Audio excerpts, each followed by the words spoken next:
Okay, good. Now, how do I do the slideshow?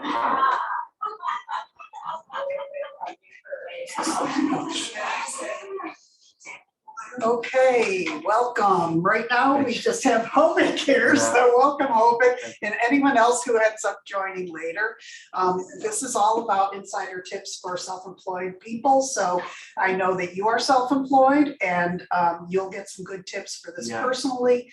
But I'm also speaking to the larger population of self-employed investors, entrepreneurs. They all kind of fall into this category. And what's great about this category is that these are people who buy homes and they need financing for these homes. So I'm going to go down kind of the whole stream of options that we have because it starts from the best to the less best, but still available. Right. So the objectives here are to make sure that you understand what your financing options are for yourself and for business owners, and also to learn how to structure your finances to qualify for the next loan. Excuse me. Okay, I just spoke to Elliot. So they received the funds already. Try it again. Okay. Understand. All right. Moving on. So first of all, we need self-employment history to do any of these loans. And all these loans really require a 2-year history of self-employment. It's usually evidenced by either your tax returns, your business license, or your CPA letter. And if you are, unless you're going from a W-2 job to a 1099 job with the same employer, then we can make an exception. But otherwise, it's pretty strict 2 years.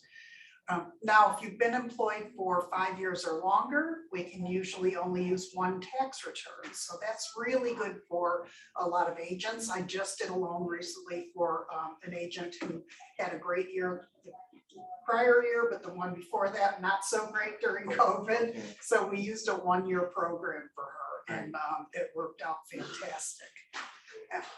Jumbo loans almost always require 2 years of tax returns. And then non-QMs also require 2 years of self-employment. And I'm going to tell you what that means because there are so many names for different loans. It's ridiculous. Oh, we got people coming in? Or no? Yes. Oh, I think they all. I saw it. I just didn't know I had to. That's good. They're in. That's it. Oh, they're in? Yeah. Oh, okay. Okay. Sorry, I entered you guys late. Wait, I don't know if those markings mean. Oh, they're muted. Okay, I thought. Okay. No, they are. You're good. Okay, I'm good. Okay, just to catch you guys up real quick, we're going to teach you about all the options for business owners and how to structure finances to get the best loans. And I talked briefly about how a 2-year history of employment is required, self-employment. Okay, oops. All right, so let me go into some definitions because this is important. We call loans by many different names. So a full doc, a conforming, a conventional, Fannie Mae, agency, these are all names for the same thing. And that means these are your standard loans. When people say, what's the rate? They typically, it's a loaded question, but the simple answer falls into this category. Guidelines fall into this category. Then we have jumbo loans, which is anything above the conforming loan limit. And these are also, jumbo loans are full doc programs. And these are the loan limits. Let's see if we can move these windows. You can minus. Oh, minus it, okay. And this tells you what the loan limits are in the various counties. And then we have non-QM loans. That stands for non-qualified mortgage. I think in the old world, this probably was, well, it included subprime. That doesn't necessarily mean these are subprime because every loan today has to show the ability to repay. But non-QM is kind of the general name for loans that are proprietary, that you're going to hold on your books. You're not going to necessarily sell to the second market. So, you can make your own rules with a non-QM loan.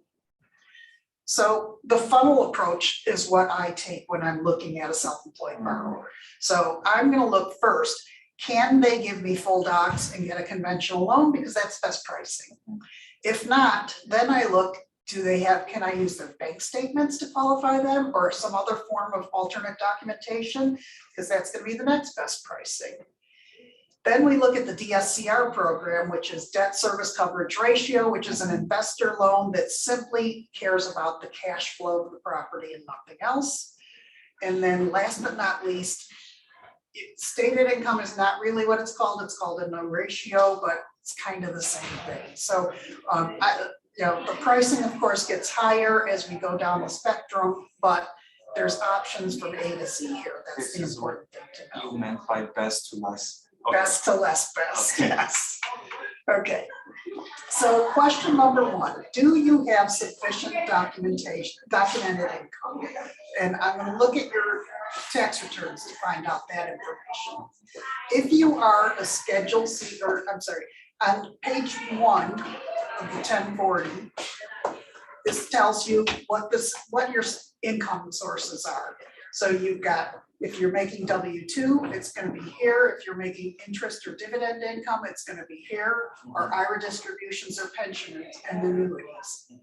Schedule 1 is all the self-employment income. It's got your Schedule C income and it's got your Schedule E income, which is either your partnerships, corporations, or your rental income. So business income detail is going to be, if you're a sole proprietor, you're going to have Schedule C, or you're going to have an S corp, and you're going to file an 1120S. If you're a partnership, you have 1065s. Limited partnerships, K1s. Rental incomes are on Schedule E. Corporations are on corporate returns.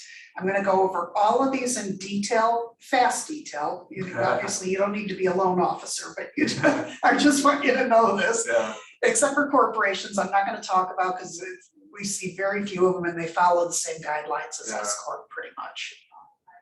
Okay, if you are Schedule C and you only file a personal return, then I look at what's the good things you want to put in there and what's the not so good things.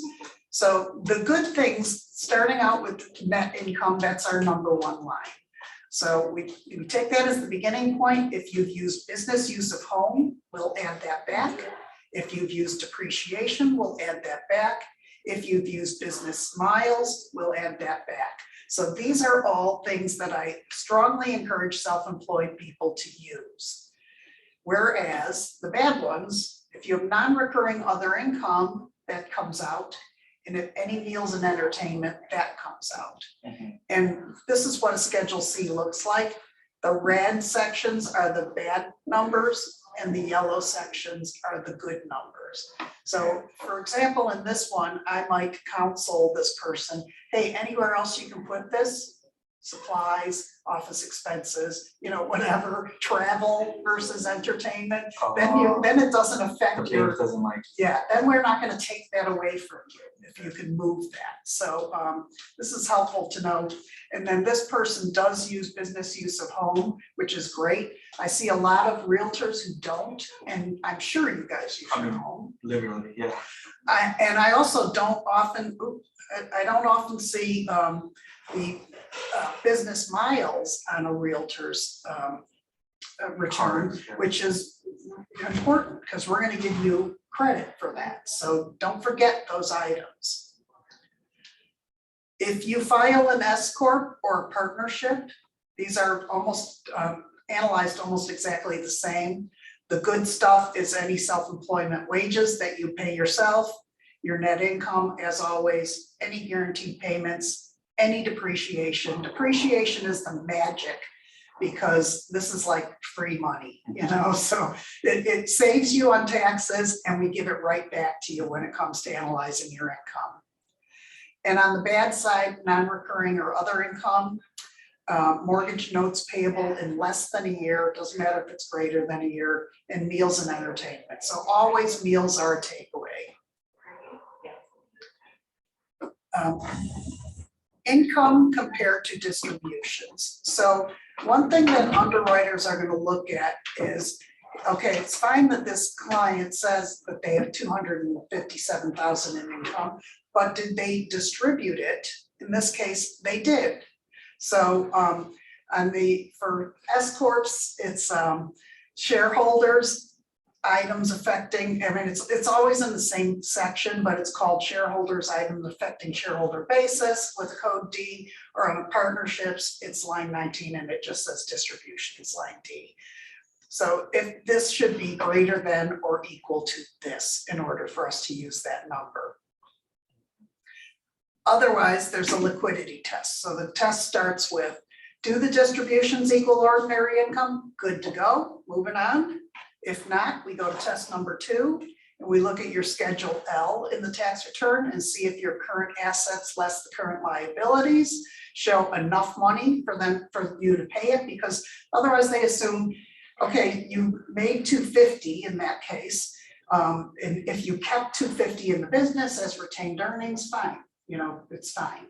And if it's not there, if it doesn't show that, then we're going to look at a current bank account. And if your current bank account shows that you're carrying 250 in balances and you can pay yourself anytime, fine, we'll use that number. But if none of those numbers pan out, we can't use that number, even though it shows that as income.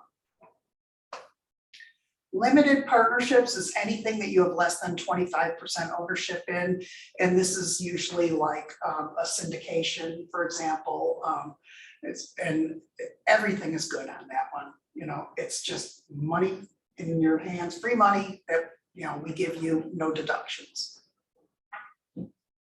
Rental income on your Schedule E. So this, I wanted to give you the formula that we use for rental income. I think it's pretty important. Basically, you start with your net rents, you deduct, you add back in any depreciation, insurance, property taxes, mortgage insurance. This gives you an adjusted, basically gross income that we divide by 12, and that gives us a gross monthly income. And then we're going to look at your housing payment and take that out. So in this case, after his gross income, he had $2,900 after he paid his mortgage and his HOA. So I'm joined up. Oh. Thank you. Okay. So again, the magic here is almost always your mortgage interest turns out to be magic, and your depreciation turns out to be magic. Those are usually big give back numbers. So a lot of times when you look at these tax returns and you see their bottom line is negative on the Schedule E, you think, oh, this guy's got no money. You know, I can't tell you how many times I've seen people with just a bunch of properties that all said negative and no other employment. And I still was able to give them loans because once we add back all this stuff, they're fine. Okay, so this is noteworthy for flippers and investors. There's usually a maximum of 10 finance properties. Second homes and investment properties don't count, but most lenders will have a cap there.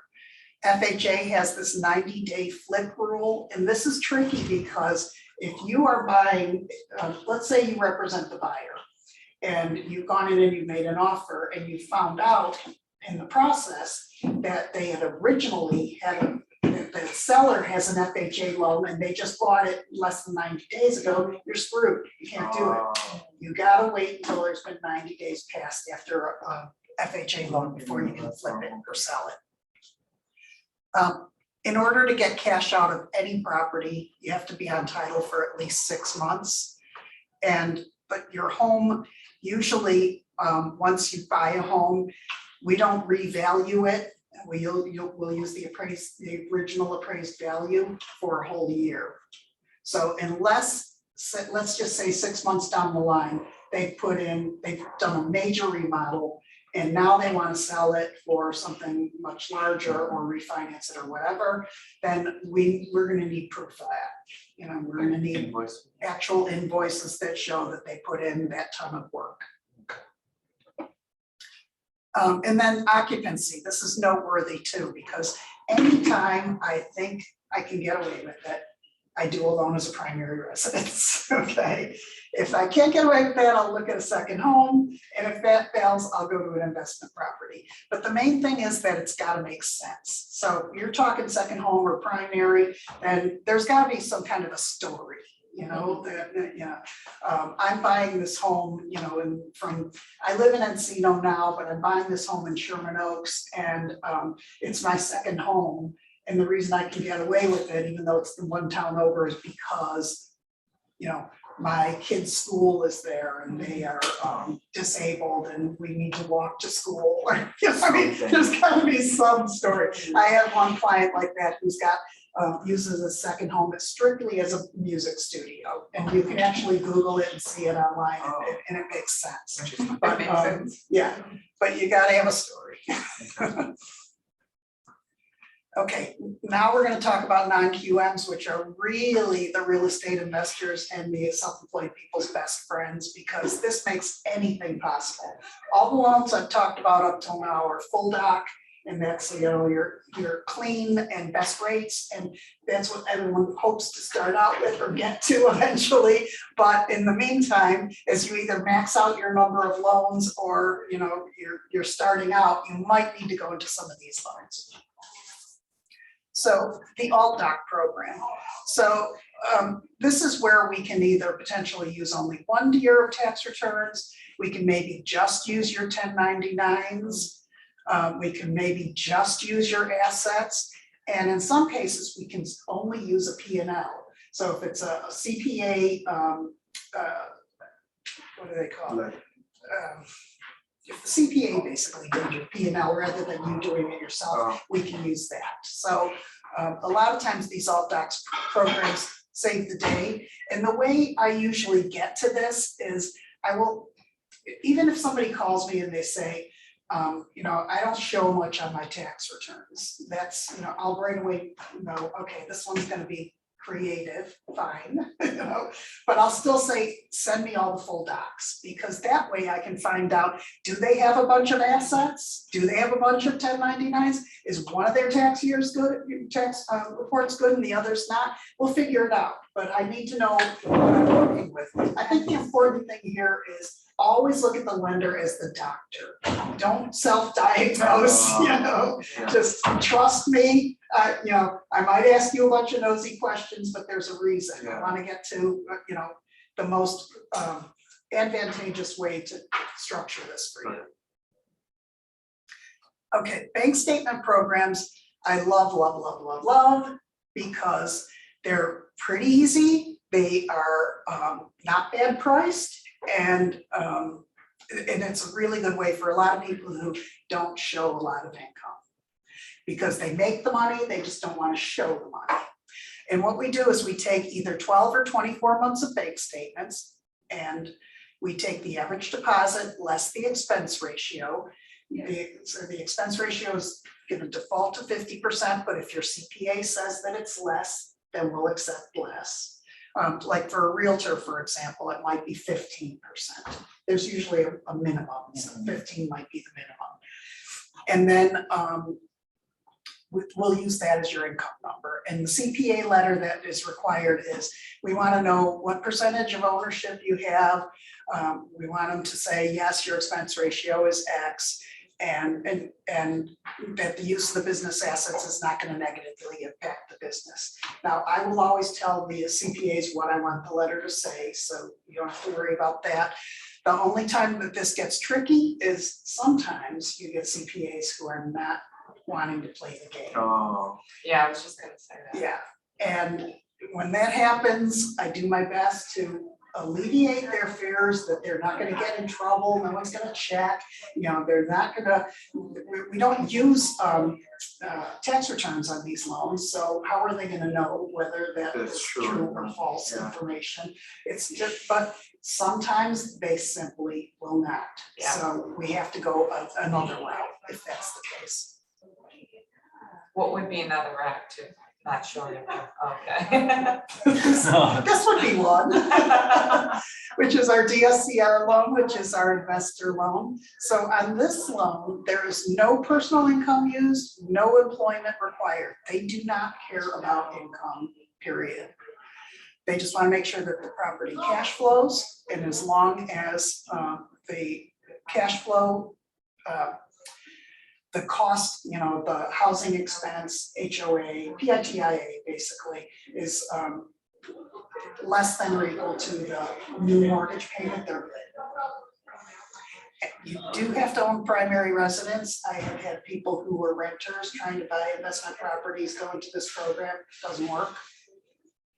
And if you are, if the rental unit, let's say it's a duplex or whatever, the rental unit is vacant, it's fine on a purchase, but it's not okay on a refi, just so you know. And a lot of these have prepayment penalties up to 3 years. But that said, it's, as one of my customers put it once, 3 years is gonna go by in a flash. Yeah. It really does. This is a really great, I mean, sometimes even if it's not an investment property, if you're just not passing those other two categories, we go into this one anyway. It's gonna be a little higher rate, of course. And then this is our loan of last resort, but it comes in really handy as a bridge situation too. So again, no income verification at all. This one is very similar to the other, except that it's for primary and second homes only. We'll go up to $3 million, and we'll do, you do need a down payment. So you need either 20% for a purchase or 25% for a refi. And this one, I'll tell you how I've used it a bunch of times, in a couple of different ways. So we had one client who had lots of investment properties. He was also an electrician, but on paper, he didn't quite make enough to go full time. So I said, fine, let's do bank statements. Only to find that he owned 5 properties. He had 5 bank statements for them, for each of those, and a statement for his electrician business. And these lenders don't want to deal with 6 bank statements. They're not going to look, they want 1, maybe 2, maybe a checking and savings, but not, 6. So I said, okay, bank statement program won't work.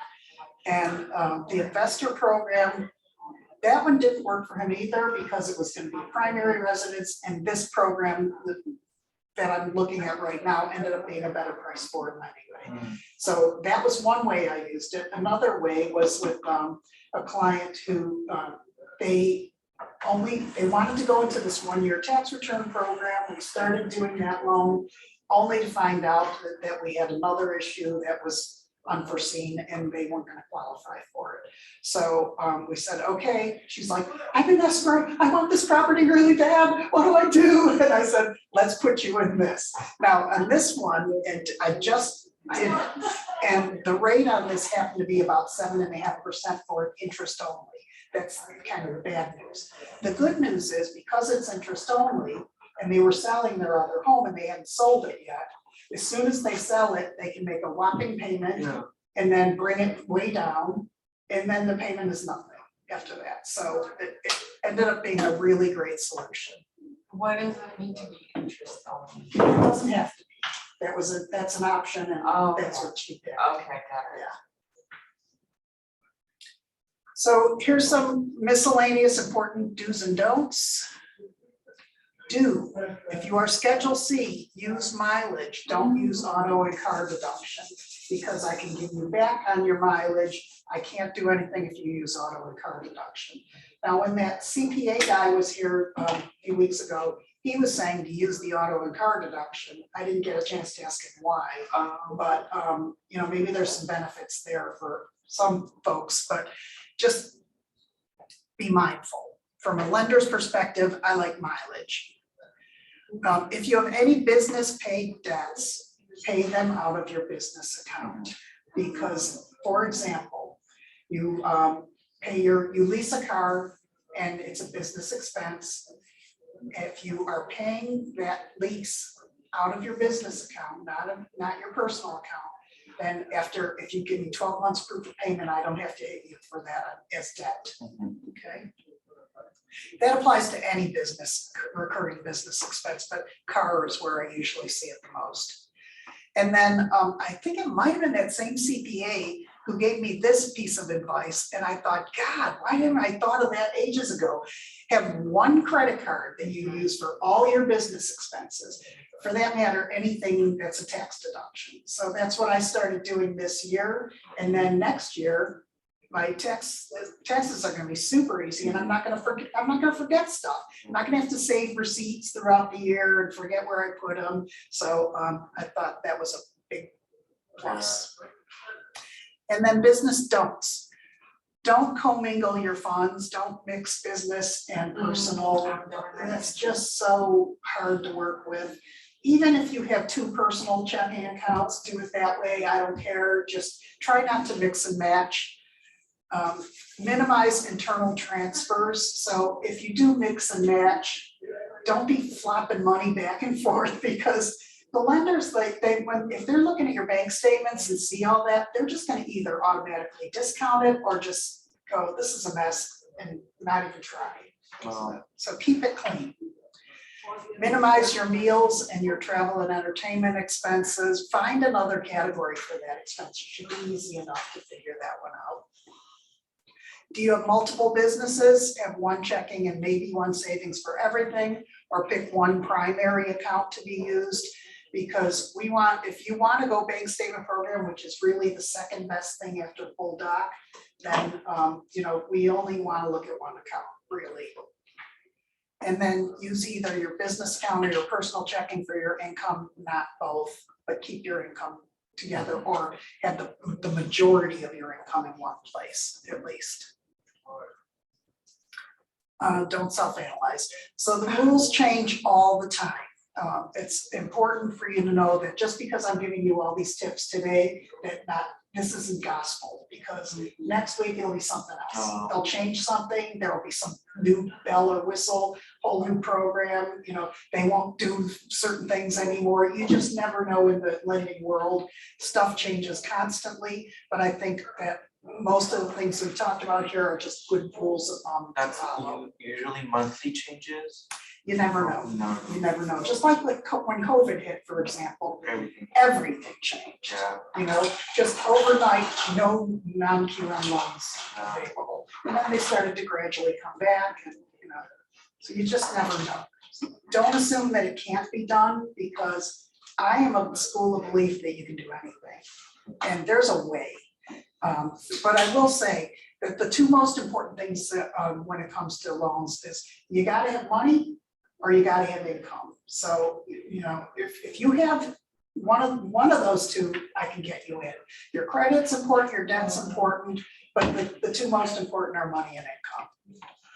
If you're missing more than that, it's like pretty tough, but the other thing is, I'll always give a game plan. So if I can't do a loan today, I'm gonna tell you exactly what you need to get to the loan. I'm gonna give you a plan. Seek professional guidance and get a game plan. Share your long-term strategies and goals, because I wanna know if this is, just a step that you're taking in a certain direction, or if this is this place I wanna live and die, whatever the situation might be. Your lenders, your partner, and strategist tell them everything. It's brought to you by your self-employment specialist, Juan. Right. So, questions? Okay, so for me, I'm just starting out. I Yes. already have a home, but eventually when I'm looking into refinancing or selling or purchasing or leasing, whatever we're going to do, this is new for me, I'm not in. I don't have any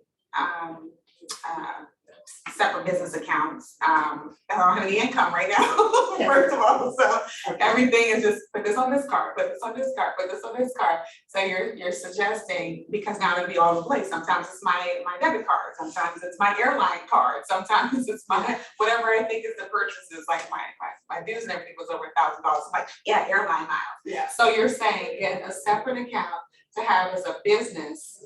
So, Now I'm gonna get my credit rating and everything. so the first place I would start for you is designate a credit card to be your business card. Okay. Even if you need to kind of move the balances around, you can do that, if you have to, just to spread the love. But but at least initially put it on that one card. One Because card. then your expenses are all in one place, it just Okay. makes your life easy, right? It's the same thing, yeah. As far as the account goes, I would say since you're just starting out, you don't wanna be spending money at, monthly service charges for a business account or things like that. Just go ahead and either get a second free checking account or just continue to use your same account until you start Second getting more. income, yeah. Yeah, until you start getting more, and then separate. Okay, in business, but it looks good and it's not as all messy or all over the place, because I remember last year, as I was getting my things together for my real estate courses, now this year I'm having a business mentality, so my miles, my car, my time, everything that I'm doing, when I work at home, my in-home office, those things, it would be beneficial and it looks good on paper, but my accountant says, oh, due to Trump, all those little deductions, unless it's over $20-something thousand, it means nothing. So I don't know. You know what, I think we all get to a point where we start to think, do I need a new CPA? And I think so too. It's like, you're not saying my little things count, like. Well, I would for sure, if I were you, I would know what all these categories are. Okay. And I would maybe even, if you're the kind that likes to do this, create like a spreadsheet or a folder or whatever, and just look for items to put in there. 'Cause in your day-to-day life, Yeah. you'll find stuff to put in there. Now, keep in mind, if you put in a whole bunch of deductions, then I'm not gonna have a lot to work with in terms of a full doc loan. Oh, So, okay. yeah, So it so- doesn't look, it looks good for me to get money back, but it doesn't look good for me to. So just weigh it. So are you gonna be going into a mortgage this year or next? If no, then, deduct the hell out of it. Okay, I see. But if a potential mortgage situation might pop up within the next couple of years, then go live. Okay, that makes sense, because you're gonna look back at my W-2s. Yeah, Yeah. what I- or, don't like try to get a refund, Okay. at least, maybe offset your taxes, but Okay. don't go crazy to try to get a refund. Well, as a new business owner, that's really important for me. When I start making money, and I have to pay taxes on it, I'll see. But do keep in mind that if you do deduct the hell out of this, but you've been making money, we can go to your bank statements, we can use those instead. Okay. So it's not, you wanna do what's best for you, and, here's another important note for you. I will always, tell people, let's wait until you do your taxes, let me look at it before you hit the go button. Okay. So, if you're, poised to get pre-approved or something like that, and you, just did your taxes, don't submit until I look at it, okay? Because even taking money out, we have a lot of equity in our home, even if we stick it out, and then I don't have any income right now, so. We're in a standstill, so this is Well, good. and don't forget, we've always got these guys if you need them. We've got this loan and this loan. So these you don't need any income for, you don't need any tax returns. So, maybe these aren't the best rates, but Okay. so what? Because, if you get a property, that's the important thing, get in and then refinance it later, when you get your. This was for investments only? This one was investments only, and this one was very similar, but this one's for primary or second homes. Okay.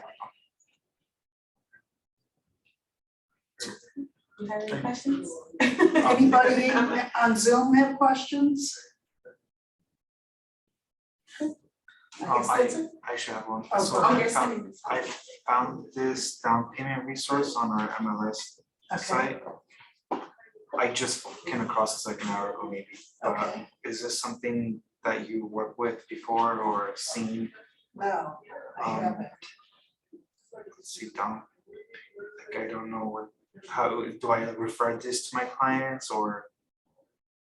Can you get my glasses Or- and look at that? Okay, yeah, we can. Any other questions before I shut down? Nope. All right, well, thanks, guys. Thank you. Appreciate it. Very informative.